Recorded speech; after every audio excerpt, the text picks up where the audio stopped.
Hi all, welcome. My name's James Shaddick. I'm the Program Manager for the Climate Resilience Program.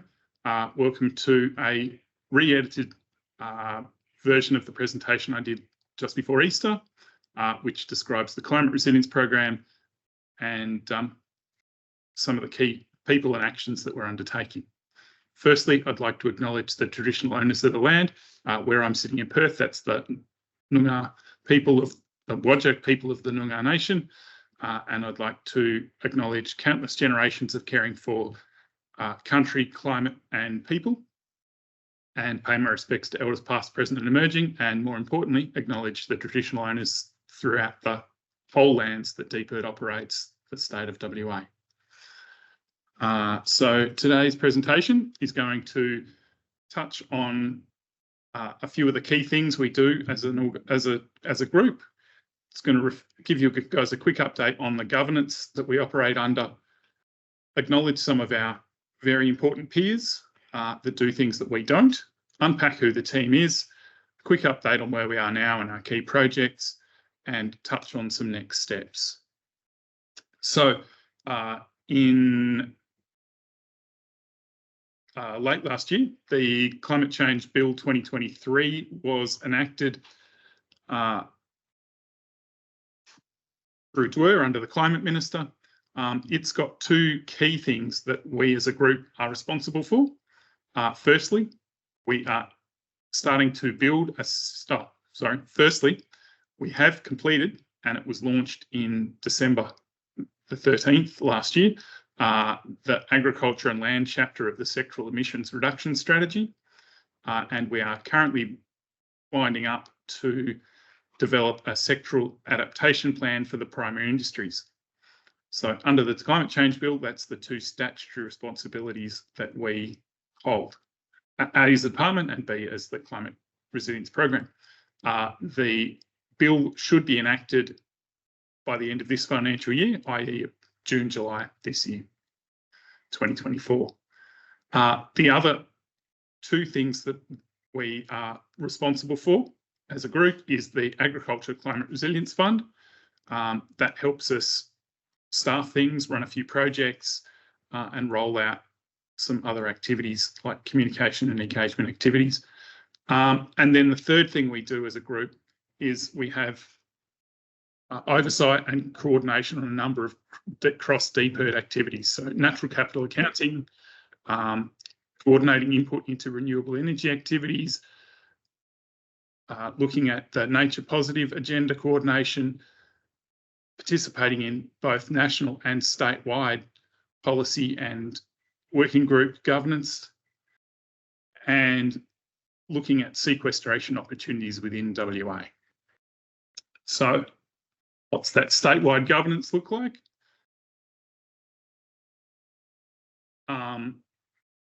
The Ministerial Taskforce on Climate Action is responsible, and don't get too caught up in the graphic, the Ministerial Taskforce, there is a Ministerial Taskforce on Climate Action. It's responsible for activities such as overseeing the SERS, the Sectoral Emissions Reduction Strategy, the Sectoral Adaptation Plans, EV charging, a whole bunch of other stuff that you can see on there.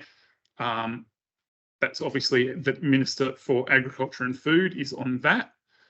Then there's some DG level groups, so the steering group and the portfolio oversight group, plus some more officer level groups. If you're really keen to understand who's on each of those, please touch base and we can fill you in exactly on who is running with each of those. Just going to jump out for a second. Now you've seen the governance structure, and have a look at the sectoral emissions reduction strategy, because a number of people ask questions about that. So hopefully a quick run through can see people feeling pretty comfortable at it. So this is the SERS document. You can find it by just Googling WA SERS or WA Sectoral Emissions Reduction Strategy. So as you can see, there are a number of key pathways, and it does get a bit complicated because some of these interact and overlap. And so Each of these are the hard to abate sectors for WA. So electricity, heavy industry, transport, agriculture and land, buildings and waste. And as you'll note, some of them overlap and some of the bits don't fit logically, but that's aligning up with the National Greenhouse Gas Inventory approach of making sure that responsible sectors manage the Scope 1 or Scope 2 emissions that they're responsible for, and that the Scope 3 emissions basically sit in another chapter. So for those of you who don't know, Scope 1 is the emissions that are produced in your business. So if you're running a farm, that's the tractors running around on the farm, that's the fertilizer that you put into the soil, and those sorts of things. If you're running a fishing business or a food production business, that's the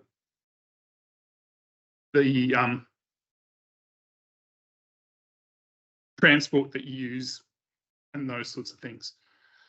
Scope 2 is the electricity that's used within your business, and so that's pretty obvious, and that's where a lot of the emissions for some of our smaller sectors lie. And that's actually, whilst you calculate those Scope 2 emissions for your business, it's just the power you use, not the generation of that power. And Scope 3 emissions are the emissions of things that you import to do your business. So when I said as a farmer, the use of fertilizers counts in your Scope 1 emissions, the production of that fertilizer is a Scope 3 emission. You don't have to calculate that. It's calculated in the heavy industry emissions. So Scope 1, the emissions you produce. Scope 2, the electricity you use. Scope 3, the stuff other people produce for you. So the sectoral emissions reduction strategy has clear pathways for all those hard to abate sectors.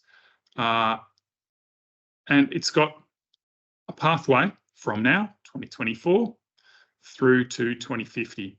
And as you'll notice, the government is forecasting that effectively agriculture is going to become the biggest emitter in the state by 2050. And a few people have asked, is agriculture expected to get to net zero? No. So the targets have been set at the whole of state level.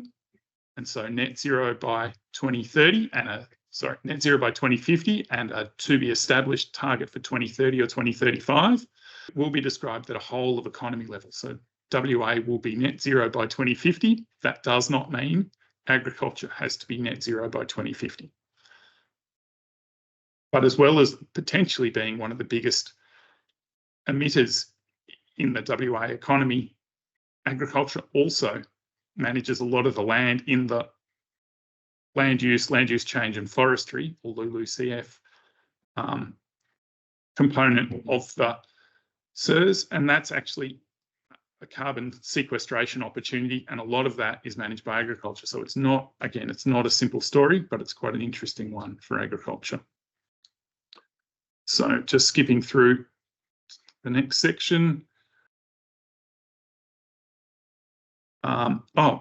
Fisheries is not in the emissions reduction strategy because it's a too small a sector, and it's not hard to abate. And interestingly, most of the carbon equivalent sequestration within fisheries is through the boats, and so that will be covered in the transport chapter of the SERS, and the use of electricity in production and refrigeration, and that's covered in the electricity section of the SERS. So whilst it's not explicitly in there because it's relatively a small industry and relatively a small emitter, some of the key actions to reduce emissions within the sector are actually in the SERS, just not explicitly.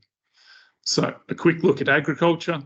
About nearly 70% of emissions are enteric methane, sheep and cows having a burp. Nearly 20% is grains, and so that's the use of fertilisers and other inputs. The 6% is dairy, and so again, that's a combination of imported feed, electricity on site, and a bit of enteric methane. Other agriculture is a combination of horticulture and is pretty much horticulture. And the other animals, 3% is the intensive meat, so pork, chicken, and eggs.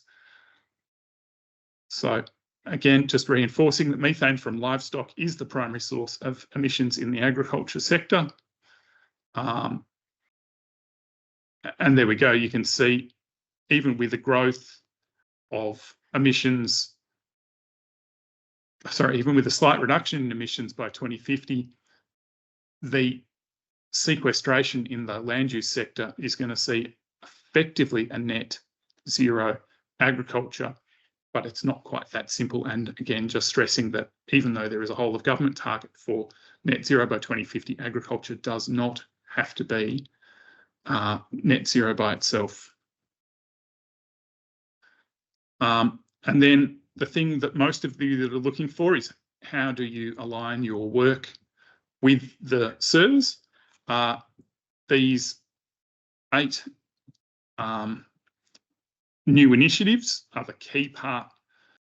So the key things that we're looking to achieve under the SIRS are improving carbon sequestration and measurement, looking at tools for producers to understand their carbon accounting processes, supporting food and beverage manufacturers to accelerate adoption of sustainable and carbon sensitive practices and accreditation, looking at methane emissions, reducing nitrous oxide emissions and carbon dioxide emissions in cropping sectors, undertaking life cycle analysis to further identify industries to target for future works, identifying innovative approaches such as robotics and waste management to reduce emissions and improve efficiencies, and considering opportunities to use local grains as a feed for intensive animal industries. So reducing emissions associated with imported soybeans, but also providing local growers with another market opportunity.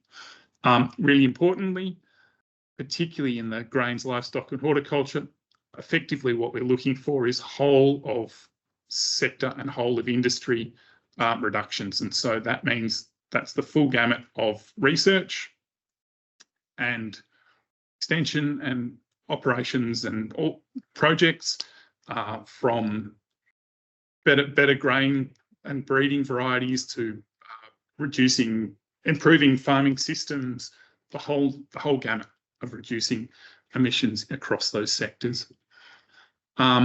Somebody did ask the elephant in the room, acknowledging that agriculture alone won't significantly make, even if agriculture makes significant reductions in emissions, that there's still likely to be other sectors that are producing significant emissions. And so fugitive emissions from fossil fuel was mentioned. Basically, the argument here is everybody needs to play their part. Agriculture needs to reduce its emissions as much as it can, and other sectors need to take up their part of the challenge and address that. And so there are, going back to the governance approach that I just showed you guys, there's some really clear governance expectations and really clear obligations on ministers across the portfolios to work with their departments and their industries to reduce those emissions. So I know it can feel frustrating, but there are tools in place to work across sectors and to address that whole of energy, whole of economy target. So I think that's enough on the SIRS for a minute. So I'll just jump back into my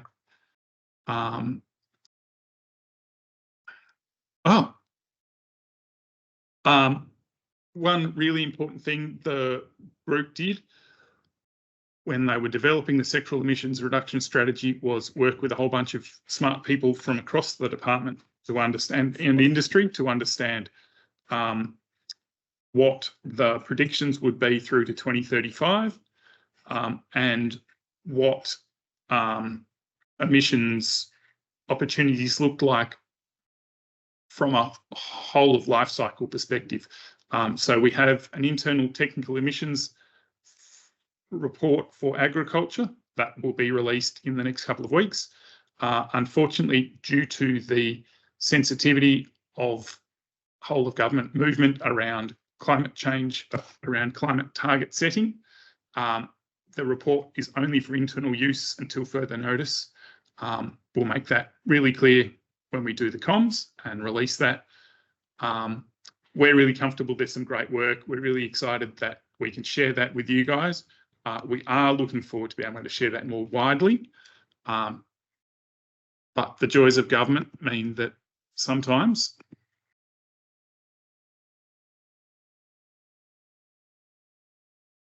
all we can do is do what we've been asked to by our ministers and by government, and that means not releasing the technical report publicly until at least the whole of economy target for 2035 has been released. So, moving on. So, what is the Climate Resilience Program not?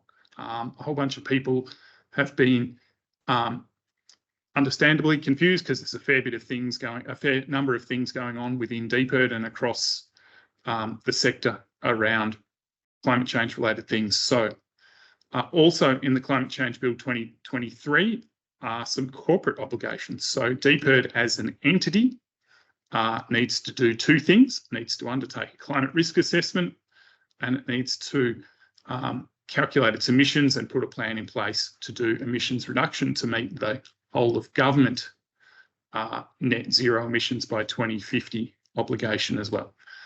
These are corporate obligations. The climate risk assessment is being managed by Kim Tran in the corporate planning and performance team, and the DPIRD emissions reduction assessment and emissions reduction plan will be managed probably in business services. I understand that Louise Williams and the corporate services team are currently recruiting for some people to undertake that task. So they'll be sitting in corporate services. I'm aware of them because of the overarching governance, but we're not delivering them.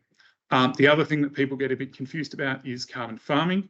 So Kerry House, sitting in Industry and Economic Development, and her team are responsible for carbon farming, so the implementation of carbon offsets on farms and the education and planning for farmers to do that, and also for bioenergy policy. And so there's they've got an ARC bid that's hopefully coming up that can help them do that, as well as they're currently running their last round of the carbon farming vouchers and grants. So, who is in the team?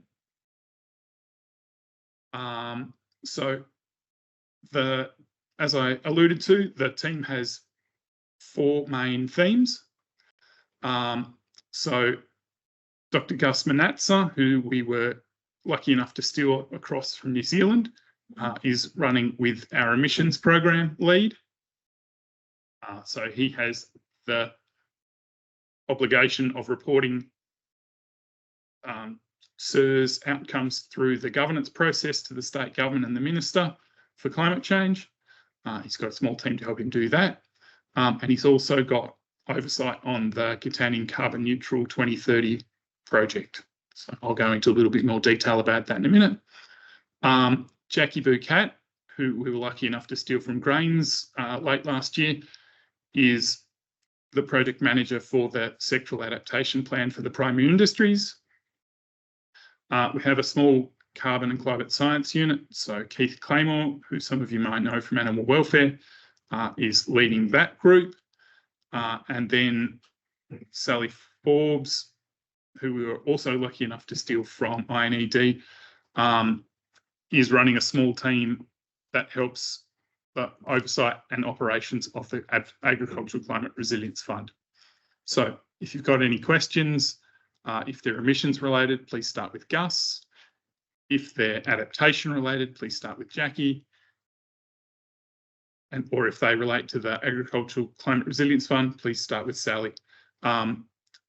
Keith has running of a lot of the sort of cross-cutting activities, so natural capital accounting, nature positive, all those sorts of things. So please keep him in the loop for those sorts of questions. And if it's anything sort of overarching, please don't hesitate to get in touch with myself. So,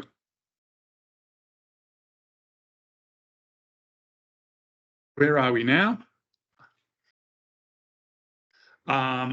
So the SIRS was released on December the 13th, as I alluded to, and that internal and technical emissions document will be released shortly.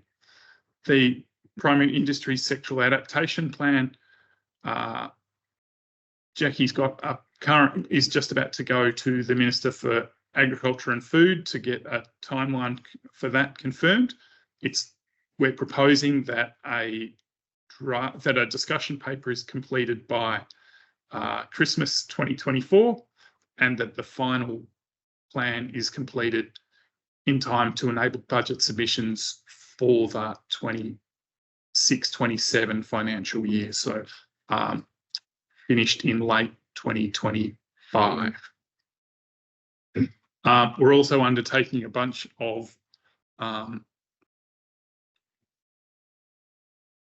federal state coordination. So as I mentioned, that's including participating in a lot of those governance groups.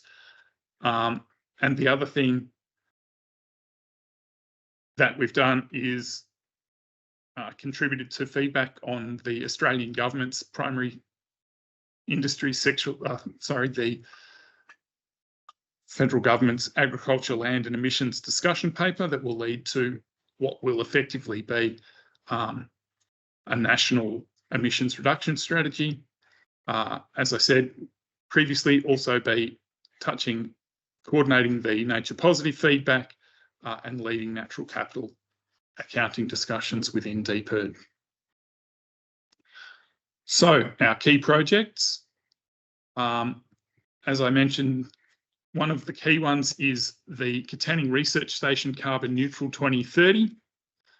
So that is very much about how do we get a working farm property to be carbon neutral by 2030, and that's a combination of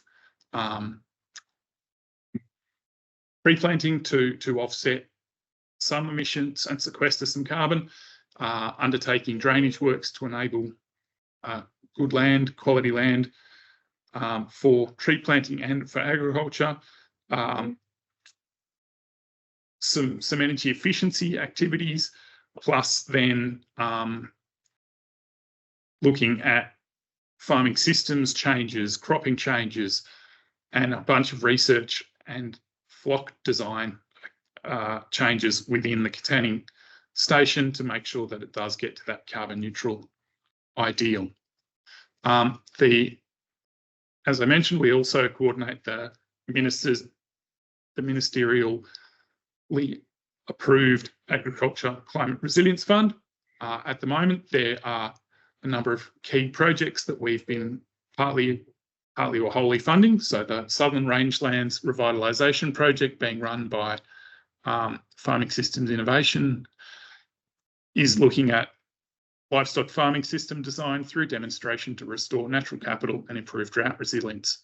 The Water Smart Dams, which is being co-run by a bunch of different partners, is looking at on-farm water planning and tool development to maximise dam water availability in dry years. The Small Water Cycle Research Project being undertaken through Murdoch University as a PhD is looking at doing research and modelling to understand the impacts of vegetation extent on local rainfall. Pretty excitingly, we've been doing piece of work with the Tim Overhoy and the ARMA team on Tulga farms. So research to understand soil impacts and economics of their hybrid regenerative farming system of Tulga farms in Coolin. And we've been running a whole bunch of sort of extension and awareness activities. So what's next for the team? As alluded in the sectoral emissions reduction strategy, undertaking life cycle assessments for key industries. So we know we've done an avocado one and worked to help complete a beef life cycle assessment. And we're really conscious that this work's done collaboratively across DPIRD. So whilst we've got a lead role in it, depending on the next series of assessments, we'll be looking to work with a bunch of you clever people out there. And then collaboratively designing projects. So where a lot of our sectoral emissions reduction strategies outcomes are going to be embedded in a number of activities coming that are about to be that are being delivered or being developed. So the Net Zero Emissions Agriculture CRC, the Western Australian Agricultural Research Collaboration, the DRDC potential project Low Emissions Intensity Farming Systems, or LEAFs, and the MLA funded, or an Australian government DQ funded methane emissions reduction in livestock, or MERRIL project.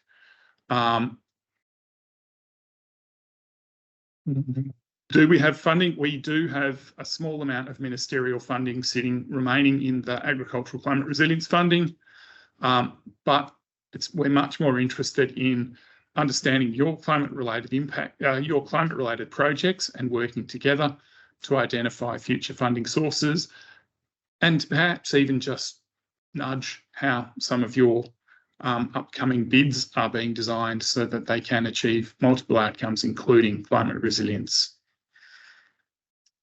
One of the things that we're really keen to do is to get a really good grasp on all of those projects. So Keith Claymore is currently doing an audit of all climate-related projects across DPIRD. So if you don't think we know about your project, please get in touch. We're really keen to understand what you're doing, help share that within DPIRD and across the sector. So if you can get in touch with Keith on that, that'd be great. And there were a couple of last questions that I just want to tick off. So most of them we've merged into the presentation so far. But if you do have any further questions, please contact Gus Manatza for emissions, Jackie Bucat for adaptation, Keith Claymore for any of those sort of carbon, climate science and nature-related activities. Thank you very much.